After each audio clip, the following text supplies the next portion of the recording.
ادلا ازو ټپین دادی زمونږ د سکول هله ادارس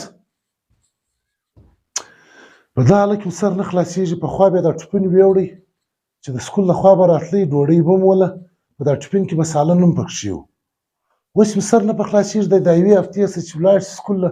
د هغې خوا چې راځي په ټپین کې نه ډوډۍ وي نه سالن وي ته به درځه نن پسې ورسم دی که څه چیرې ځي چا ته کښېني دا سالن دی څه به کوي نو درځه یاره اوس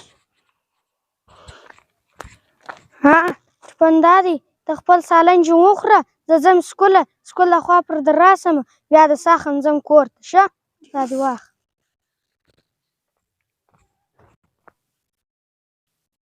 ښه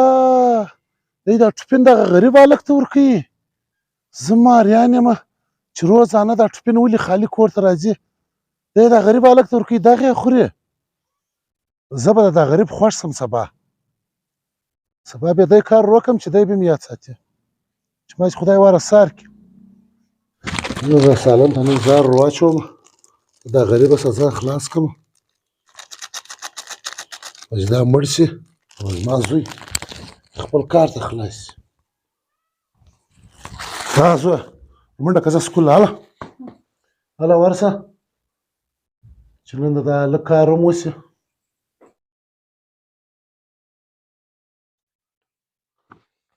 وای ولې دا ډوډۍ ولغورځم هغه غریب هلک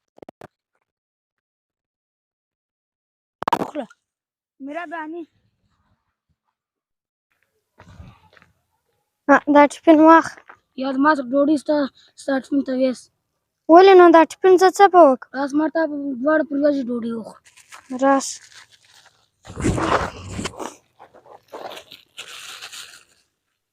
بس اوس به ورځم هغه غریبه سالن خوړلی دی به مړ شوی ورسم وبې ګورم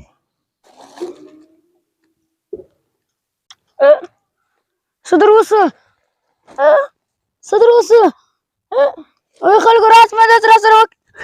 څه در وسه څه در وسه ای خلکو راسئ ای خلکو راسئ ای خلکو راسئ ای خلکو راسئ راسئ چیرته عدلا څه په وسو یوه ګوله ډوډۍ یې وخوړه بېهوشه شولو هی څه وایه عدلا